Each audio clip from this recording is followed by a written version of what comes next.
están? Espero que estén muy bien. Now, before I continue, I have to take off the mask or it will be muffled. But welcome to my page. I hope that you're okay. Espero que estén muy bien. And today we'll be looking at some verbs in Spanish and the various tenses. We're selecting a few, and this is because based on feedback I've seen that some persons are not sure when to use which tense, so I'm here to help you with that today.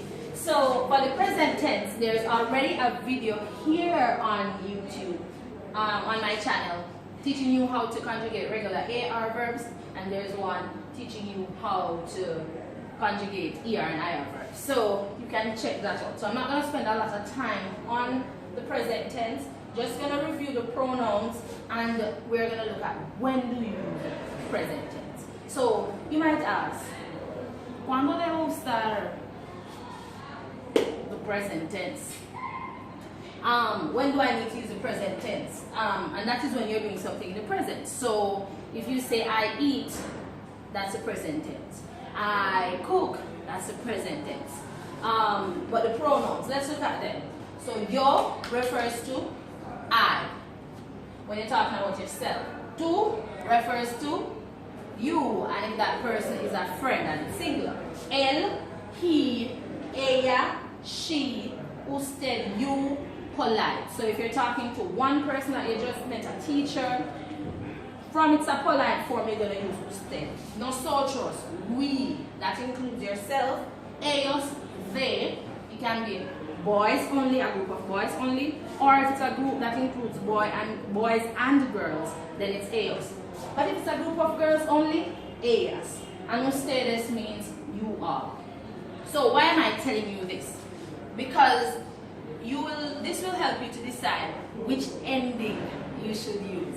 So that is important. And again, for the present tense, just go to the video that says how to conjugate verbs in the present tense, AR and ER and IR.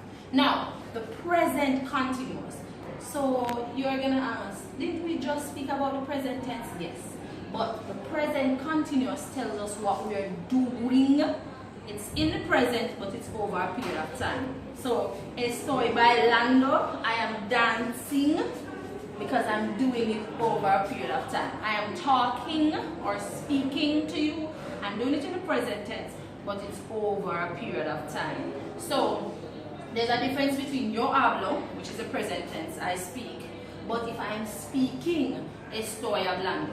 Now, you have to conjugate the part of estar. And again, I already fixed that for you because there's a video with Sarah and estar telling you how to conjugate estar. So you're going to make sure the part of estar coordinates with this.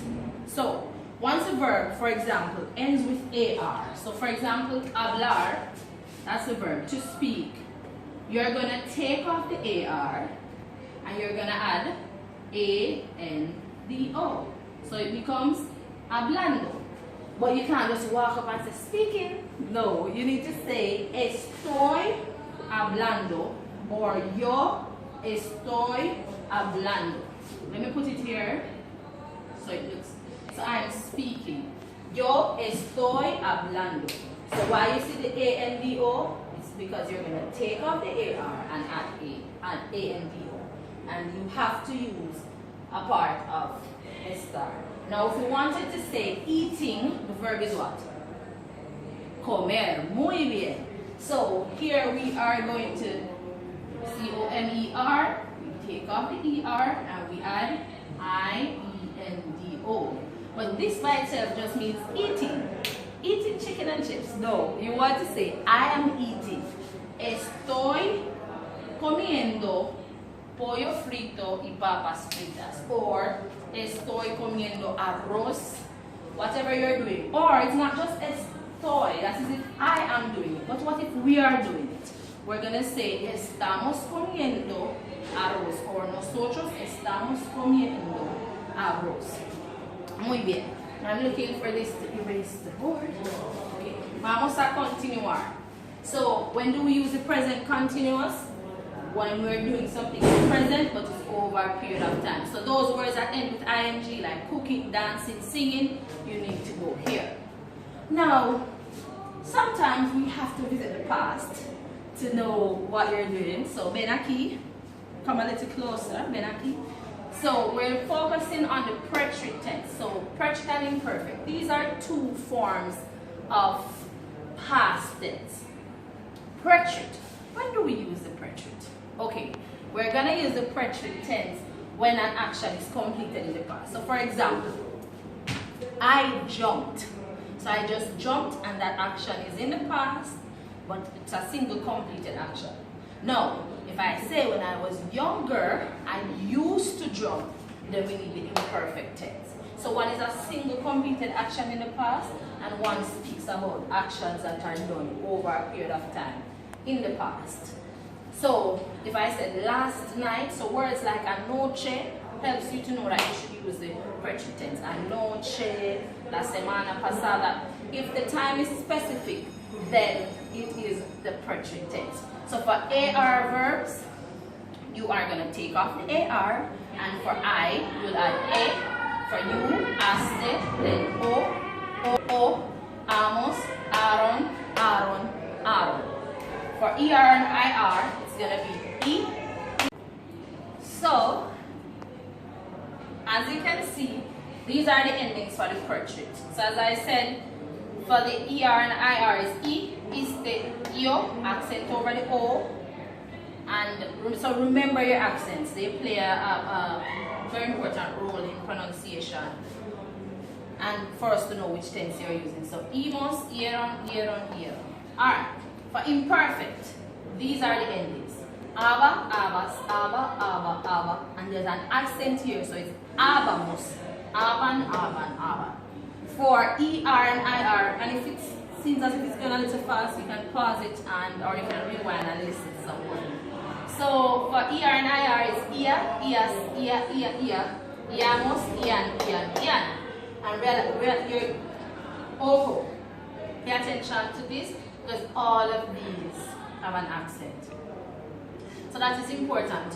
When you're learning the endings, try to remember where you have your accents also, and that helps you to know when to put stress on whichever part of the word.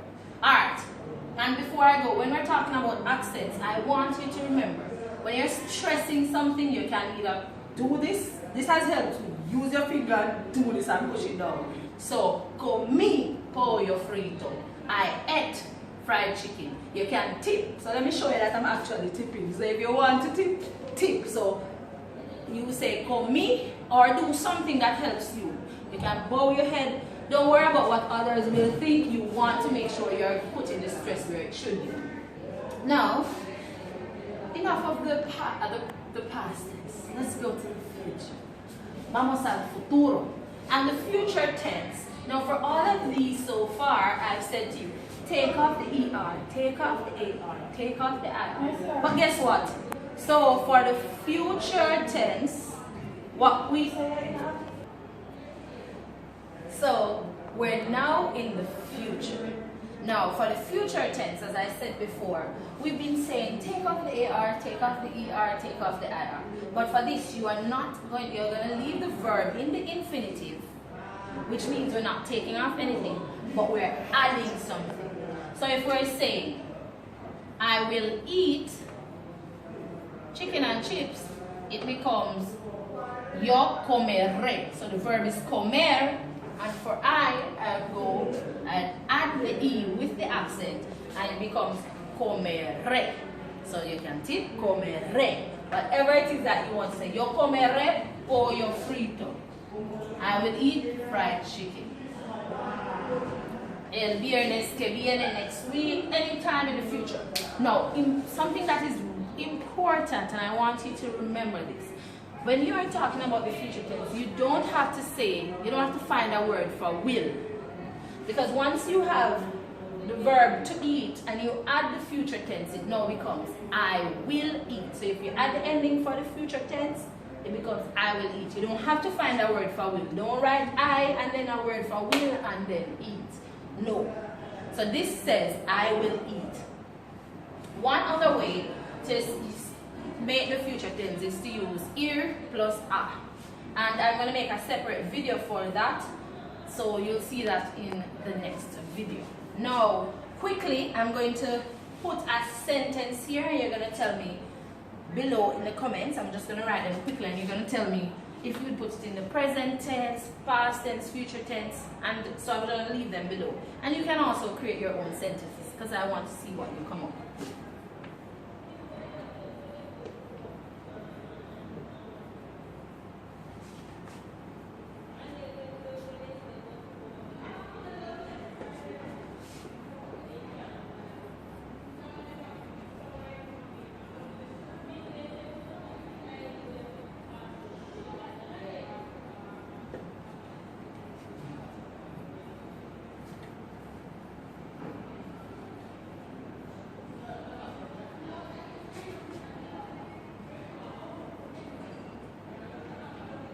Momento.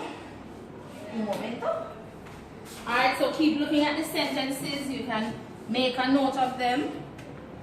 I was going to put one for the imperfect, but you are going to create one. You can start with when I was younger. Cuando era joven.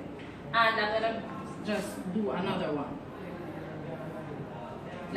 I'm using a lot of yo. Let us use another subject.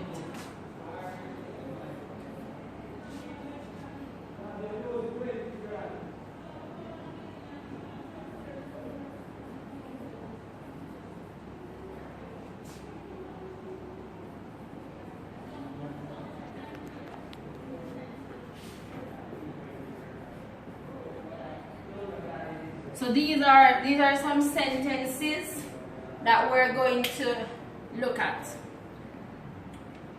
So let's look at these. Oh, uno más, lo siento.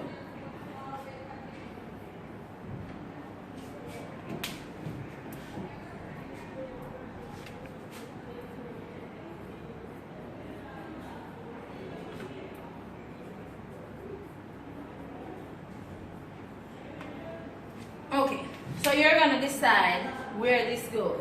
And for number 5, I want to see one for the imperfect tense.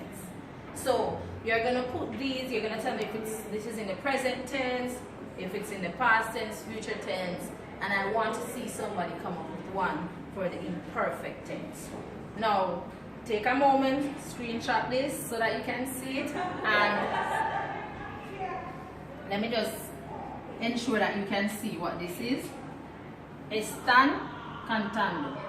So let me read them for you. Yo bebo jugo de naranja. Número 2, yo bailé en la fiesta. Número 3, él cocinará la semana que viene. Y número 4, están cantando. Están cantando en la casa. Let me put some meat on the bone. En la casa. Okay. Muy bien. So, si tienen preguntas, if you have any questions, concerns, please put them in the comment section. Share with somebody you know that might be doing CSE. And all the best. Buena suerte. You've been preparing for this for so long. So do your best. I know you'll do well. I have faith in you. And the only person that can stop you is you. Don't forget to like, comment, subscribe, share. Adios.